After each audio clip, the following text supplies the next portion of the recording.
Praise the Lord. Praise the Lord. Hallelujah. सबसे पहले मैं अपने कलीसिया से आपको शुभकामनाएं लेके आई हूँ। मैं न्यू लाइफ फेलोशिप से हूँ और पास्टर शेखर कल्याणपुर मेरे पास्टर हैं। धन्यवाद देती हूँ भाई दिनेश चावला का और सेतु कुमार का, जिन्होंने ये कार्यक्रम का आयोजन किया है और मुझे यहाँ आमंत्रित किया है। आप सब भाइयों के बीच में मुझे बहुत खुशी है, खास करके जॉनी लीवर भाई का, जिन्होंने आज अपना कीमती समय मुझे दिया है। मैं इतना कहना चाहती हूँ कि जितना भी मैं कहूँगी, जितना भी समय लूँगी, उतना मेरे लिए कम है, क्योंकि प्रभु की महिमा इतनी है, उसके वचन में इतना पावर है, इतना सामर्थ है कि जब वो निकलता है तो खाली नहीं वापस आता। और परमेश्वर हमसे इतना प्यार करते हैं कि जितना अपनी माँ जो अपने बच्चों को दूध पिलाती है, वो उससे इतना प्यार करती है, उसे अपने सीने से लगा के रखती है, लेकिन परमेश्वर अपने बच्चे को, आपको, मुझे उससे भी ज्यादा प्यार करते हैं। और वो शैतान के हाथों से हमें बचाना चाहते हैं। और शैतान का राज्य जो अब जिस जीवन में हम जी रहे हैं, जो शैतान का राज्य है, उससे हमें बचाना चाहते हैं। इसीलिए उन्होंने अपने एक लौते बेटे को हमारे लिए, हमें अनंत काल का जीवन देने के लिए भेजा है। और लोग फिल्म स्टारों के दीवाने हैं, लोग क्रिकेटर्स के दीवाने हैं, खिलाड़ियों के दीवाने हैं, लेकिन मैं परमेश्वर की पुत्र की दीवानी हूं।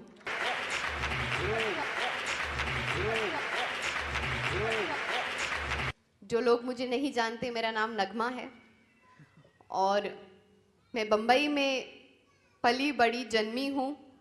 मेरी मम्मी मुस्लिम है, मेरे पिताजी हिंदू हैं और मैं क्रिसमस पर पैदा हुई।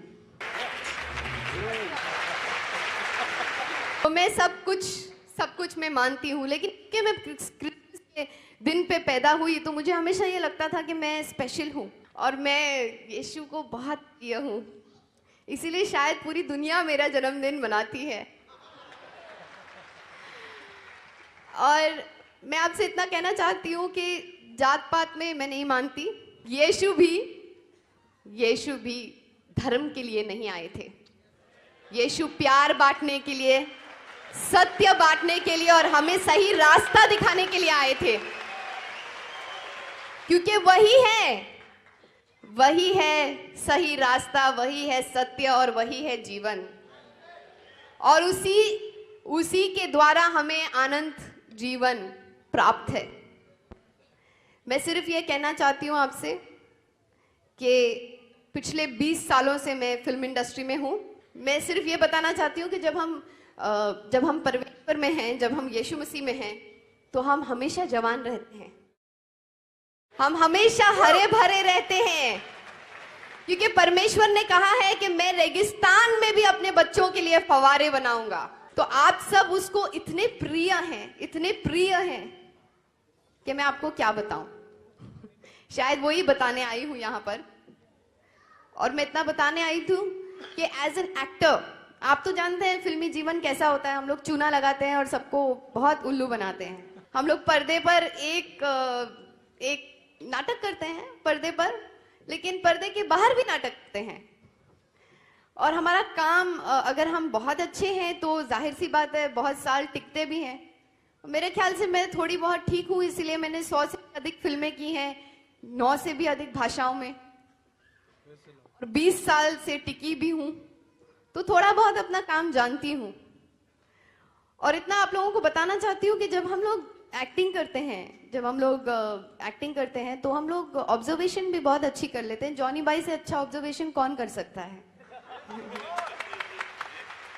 अब मैं यहाँ से जाऊंगी तो वो भी मेरी नकल भी करके दिखा सकते हैं, लेकिन वो ऐसा नहीं करेंगे, मैं जानती हूँ। हम अक्सर असली जिंदगी में भी फिर नाटक ही करते हैं, एक दूसरे से बहुत कुछ अलग से हो जाते हैं, क्योंकि फिर हमें वो एक एक्टर बन के रहना है, हमें वो इमेज संभालनी है, हमें अपना वातावरण ठीक रखना है, तो उस हिसाब से हमें ऐसे ही करना पड़ता है। और आजकल तो सभी कोई एक्टर बनना चाहता है ना? सब कोई एक्टर बनना चाहता है, तो सब कोई बहुत अच्छी एक्टिंग कर लेता है। और क्योंकि हम पहचान लेते हैं, क्योंकि हम एक्टर्स इतने अच्छे हैं, इतने साल से हैं, हम पहचान लेते हैं लोगों की एक्टिंग, तो हमें ऐसा लगता है कि सब कुछ हमारे इर्द गिर्द बनावटी है। लेकिन जब हम ऐसा व्यवहार करते हैं तो हम समझते हैं सिर्फ हम ही जानते हैं कि हम क्या कर रहे हैं, लेकिन हमारे अलावा कोई और हमें देख रहा है, ऊपर वाला हमें देख रहा है, और वो नहीं चाहता है कि हम ऐसी बनावटी जिंदगी जिएं। कई बार ऐसा होता है कि जब हम लोगों के सामने आते हैं, कई बार क्या हमेशा ही ऐसे होता है, जब हम लोगों को देखते हैं तो हम लोगों को देखकर भी नहीं देखते, अरे आप कैसे हैं, आप ठीक है ना, मैंने तो आपको देखा ही नहीं। अक्सर ऐसा करते हैं ना, सब लोग करते हैं, हम सब करते हैं, है ना? हम ऐसे करते हैं, फिर देखने के बाद मन में कुछ और चलता रहता है, अरे यार ये क्यों मिल गया मुझे इसको मिलना ही नहीं था आज। तो ये जो सारा दोगलापन हम में है, ये सारी हिपोक्रेसी जो हम में है, जो हम बनावटी जीवन जीते हैं, जब मुझे ऐसा लगा ये सारी चीजें देख करके, क्या यही जिंदगी है? क्या परमेश्वर ने हमें इसी तरह से जीने के लिए यहाँ पर भेजा था कि इस जिंदगी में कुछ और भी है जिसके लिए हम यहाँ आए हैं? ये तो सब चलता रहेगा, जीवन चलता रहेगा। और मेरे जीवन में बहुत आनंद था, पैसों से, हर तरीके से, because he will never leave me nor forsake मी। वो आनंद जो मुझसे कोई चुरा नहीं सकता, जो कोई ले जा नहीं सकता। परमेश्वर क्योंकि मुझे अपनी बेटी मानता है, आपको अपना बेटा मानता है, और हम सबको अपना बच्चा मानता है, वो हमसे इतना प्यार करता है, इतना प्यार करता था, करता है, करता रहेगा।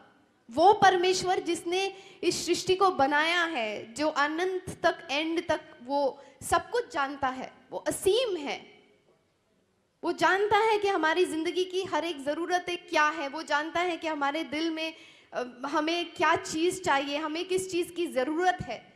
और परमेश्वर हमारे जिंदगी में कभी हमें दुख नहीं देता, क्योंकि परमेश्वर तो वो माता पिता की तरह है जो बच्चों को प्यार करता है। क्या हमारे माता पिता हमें दुख दे सकते हैं?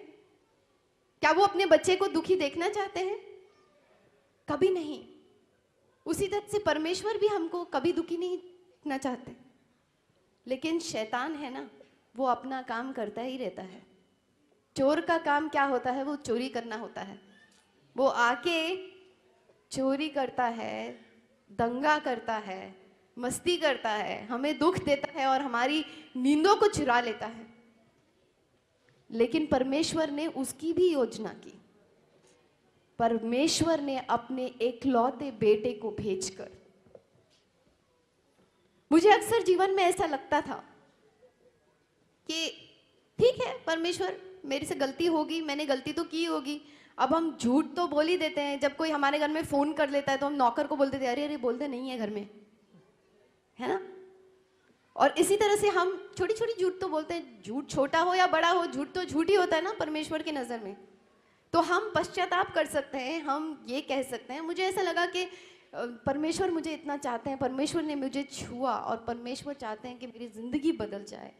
तो परमेश्वर ने सारे चमत्कार मेरी जिंदगी में दिखाना शुरू किए। मुझे वो आनंद दिया, मुझे वो शांति दी जो असीम थी, जो मुझसे कोई नहीं, मुझे खुद नहीं समझ में नहीं आता था कि अरे यार मैं अभी आज इतना काम नहीं कर रही हूँ लेकिन मुझे इतनी शांति क्यों है। लोगों को देखकर उनका चैन बिगड़ जाता था। अरे ये तो इतना कुछ कर नहीं रही है, फिर इतना खुश क्यों नजर आ रही है? क्योंकि मेरे अंदर परमेश्वर की खुशी है। और आज मैं खुशी मनुष्य में नहीं लेकिन परमेश्वर में रखती हूँ। जब आप अपना पूरा यकीन और अपना पूरा आश्वासन परमेश्वर पे रखते हैं और मानव पे नहीं, या कोई राजा पे नहीं, कोई दूसरे राजा पर नहीं, बल्कि राजाओं के राजा पर, यीशु मसीह पर अपना यकीन रखते हैं, तो आपका वो यकीन आपसे कोई नहीं ले सकता, कोई नहीं छीन सकता। मैं सिर्फ ये बताने आई हूं आपको कि उसके द्वारा और उसके सिवा हमारे पास कोई रास्ता नहीं है। क्योंकि जब मैं अपने आप को पूछने लगी कि मेरी ज़िंदगी तो बहुत अच्छी चल रही है, लेकिन फिर भी इस ज़िंदगी में मुझे बहुत बड़ी कमी महसूस हो रही, और वो कमी है क्या? वो कमी ऐसी कि कभी मैं किसी अपनी खुशी को अगर किसी चीज़ में रखूं, फिर शैतान आके उस चीज़ को छुड़ा लेता है, मुझसे ले जाता है। पर क्यों ना ऐसा करूं कि मैं शैतान पर पराजय पाऊं, लेकिन वो अपने आप से नहीं हो सकता, क्योंकि वो सामर्थ्य तो हमें सिर्फ परमेश्वर ही दे सकता है, और अपनी पवित्र आत्मा द्वारा। इसीलिए जब हम में वो पवित्र आत्मा होती है तो हम उससे ज्यादा ताकतवर होते हैं जो बाहर है, जो इस दुनिया में है, जो हमारे इर्द गिर्द है। बुराई, डाका, खराबा, या हमारा आनंद लूटना, या हमारी बीमारियां, या हमारी मुसीबतें, उन सब से ज्यादा हम शक्तिशाली होकर हम पे उसका असर होगा, जरूर होगा, लेकिन हम फिर भी उस पर विजय पाएंगे, क्योंकि हम में जो है वो जो दुनिया में बाहर है उससे कई ज्यादा ताकतवर है। और मैं इतना कहना चाहूंगी कि आज मैं प्रार्थना करती हूं, मुझे महसूस हो रहा है कि पवित्र आत्मा इस सभा में उपस्थित है, यहां पर हमारे बीच में। और मैं आज ये प्रार्थना करती हूं कि मेरे भाई बहन जो भी यहां पर आए हैं, उनकी जो भी जरूरत हो, इस सभा द्वारा जो कोई भी यहां पर सभा में बात करेगा, कहेगा, क्योंकि प्रभु के वचन बोल रहा है, और प्रभु के वचन द्वारा सिर्फ आपको शिफा मिल सकती है। और पुराने करार में भी ऐसा था कि अगर हमने, जब मैं अपने आप को सवाल पूछती थी कि हाँ ठीक है, मेरा कल तो बहुत अच्छा होगा, क्योंकि अब मुझे भव सागर मिल गया है, अब मुझे वो असीम विद्या मिल गई है जिससे मैं दुनिया के युद्ध में अपनी जंग लड़कर विजय पा सकती हूँ, और वो है ये पवित्र वचन। लेकिन फिर मेरे पिछला क्या? अगला तो सब ठीक है, पिछले का क्या? पिछला कैसे ठीक हो सकता है? तब प्रभु ने मुझे जवाब दिया कि वो तो सिर्फ मेरा बेटा ही ठीक कर सकता है, क्योंकि उसे मैंने एक योजना देकर इस दुनिया में भेजा था, और वो योजना ये थी कि वो हमारे पापों को अपने सर पर लेके क्रूस पर अपनी बलि देगा और अपने खून से हमको धोएगा, क्योंकि हम पापी हैं और हम पिता परमेश्वर के सामने उस पाप को लेकर नहीं जा सकते जब तक कि हमें उस लहू से धोया नहीं जाएगा। और वही है रास्ता, ये पिता ने कहा है। तो मैं आपसे विनती करती हूँ, इल्तिजा करती हूँ, और ये दावा भी करती हूँ कि जिस तरह यीशु मसीह ने मेरे जीवन में आकर मेरे जीवन को छूकर कुछ अलग कर दिया है, अभी ऐसा एक शांति मेरे दिल में, दिमाग में ऐसी छा गई है जो मुझसे कोई नहीं छीनता है सकता है, क्योंकि वो राजाओं का राजा और शांति का राजा है, वो जो हमें शांति दे सकता है। ये सारी चीजें तो बहुत छोटी सी अभी नजर आती हैं। ये शैतान भी आएगा तो बोलेगा चल भाग यहां से, यीशु मसीह के नाम पे रिब्यूक यू। किसी को भी हम अपनी दुख को, पीड़ा को, शैतानियत को, कोई भी